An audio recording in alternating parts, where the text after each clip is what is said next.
So, first Pride concert for the Minnesota Orchestra in 5 years, and it's only the second one that I think we've ever done. We had one 5 years ago that Sarah Hicks conducted and I hosted, and it was an incredibly wonderful, joyous show. But this one's different because Thomas is involved, right? I mean, to have the music director taking charge of something like this is kind of big. It is. I mean, I remember when we did the first one, we weren't sure exactly how everything would go. It felt kind of like it was a big deal that we were doing it. Yeah. Which is crazy because it wasn't that long ago, but. No. I'm particularly excited for this Pride concert because I have never gone or participated in any Pride event whatsoever. I've always been like afraid to do that in a weird way, but I'm really proud and grateful to be a part of it. It'll be great. I think that it is our season finale too. It's just kind of a testament to where the organization is too, and inclusivity and just like how far we've come. Actually. Yeah, there's definitely a power to the fact that we live in a time where when our music director was introduced to the public, when he was first announced that he was going to be the 11th music director of the Minnesota Orchestra, his husband was there alongside him. Right. And that would not have been possible in a previous era. The power of that is hard to express.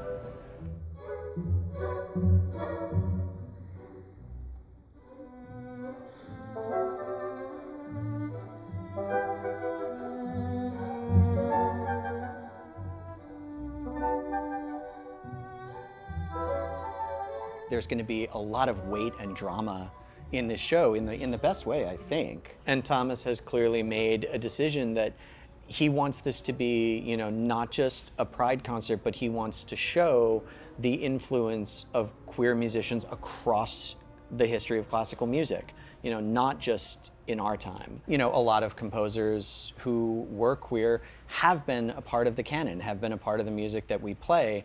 It just maybe their identity wasn't spoken about. So we do have this whole body of work by queer composers, and a lot of the time audience members don't even realize that that was who they were because it just wasn't talked about, as if it was somehow indecorous to bring it up.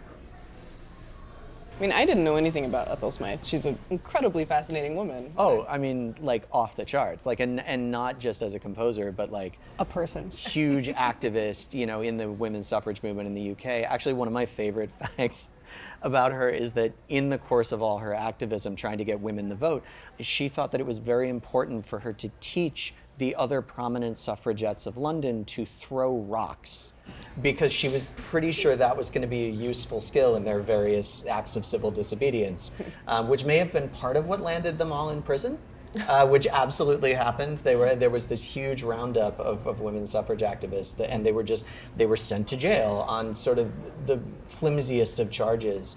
And because they were all women, of course, a lot of their male colleagues in the music world were extremely concerned that they were not going to be able to handle this jail situation. And actually, Sir Thomas Beecham, the conductor, was very worried about Ethel in particular because they were good friends. And so he got permission to visit the jail where they were being held.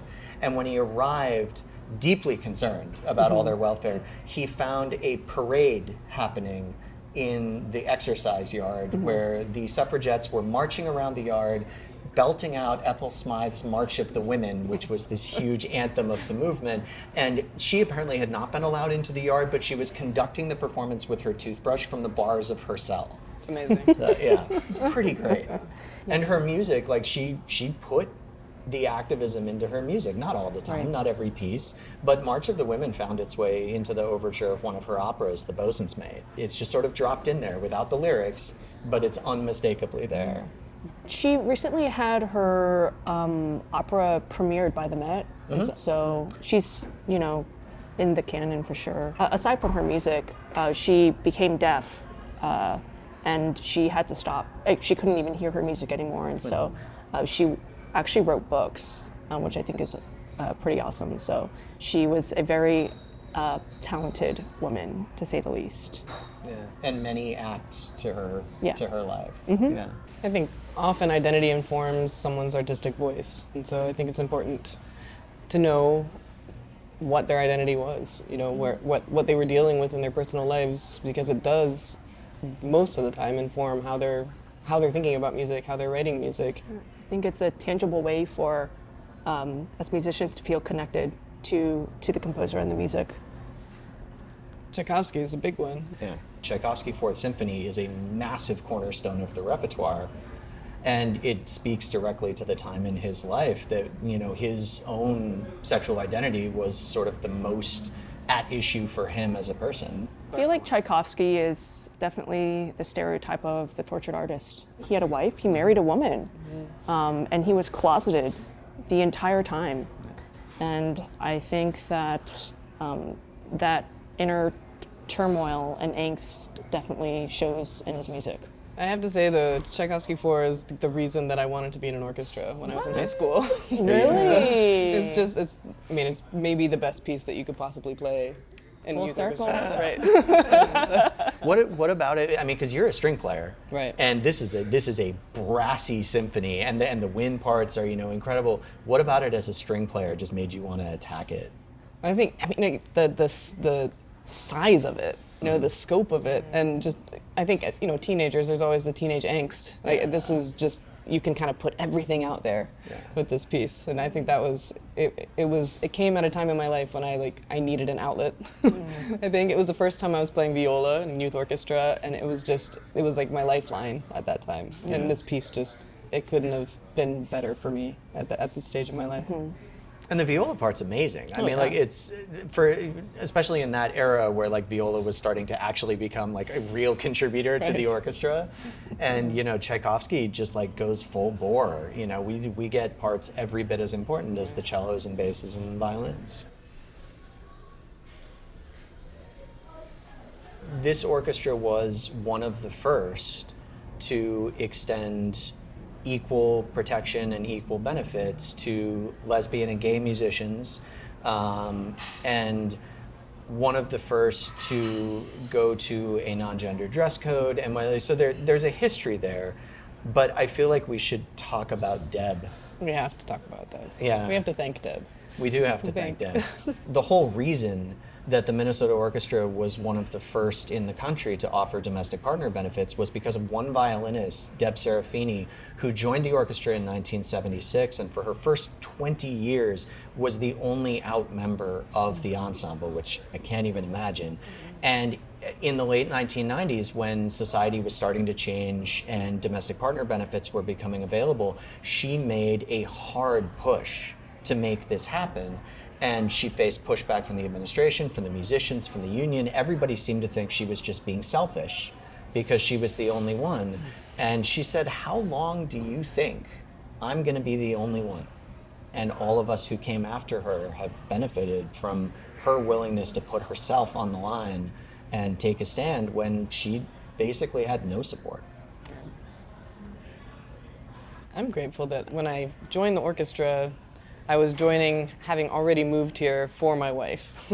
So I didn't ever feel like I needed to apologize or hide it, or, it was just a great feeling to be able to 100% be who I was.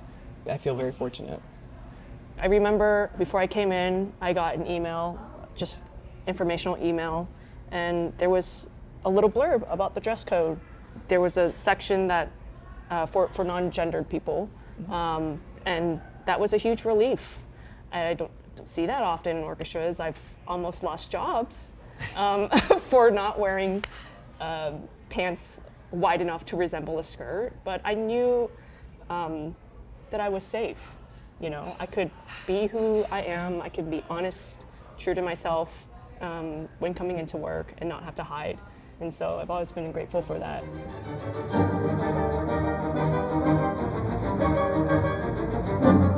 I have a million reasons why this orchestra has been a dream orchestra for me.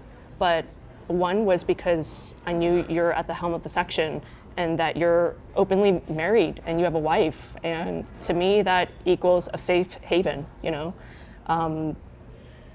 and Maya are significant figures in the viola world. It's a small world. And so being a young violist in college, seeing that you two are successful, and are open about it, that was a huge inspiration for me to even like come out. So yeah, I've always wanted to be here, so thank you. Oh, we're really happy you're sorry. here. Can we cut that? Sorry. No. Sorry. As someone who's had to, suppress a lot and hide just who I am and my sexuality based off like the culture I grew up in, I didn't think that I could be in a healthy relationship, be in a workplace surrounded by such loving, like-minded people, and I could be open about all aspects of my identity. And so I'm just really thankful to you two for having the courage back then, because it really paved the way for people like me. So. Damn it, Jude, you made me cry. Yeah, I mean, we are all so grateful, I think, to the people who came before us, Oh, who yeah. fought these fights. Yeah. And, I feel like I've had it just completely smooth sailing in a lot of ways. I haven't really ever had to, I've had to think about it, Right. but not in the way that a lot of people who came before us have, and people who really fought for equal rights. And, Yeah. I think we're standing on a lot of people's shoulders. So. And, it's an incredibly supportive orchestra. Right. And I think we take it for granted because we're used to it, or maybe you and I do because we've been here a while. Right. But that's not the case everywhere. There's just a culture here of people taking care of each other. Absolutely. A very subtle mug.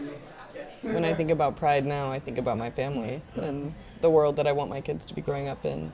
Just to be able to be who we are in this world, and to be proud of who we are, and for our kids to be proud. That's kind of what matters most to me now.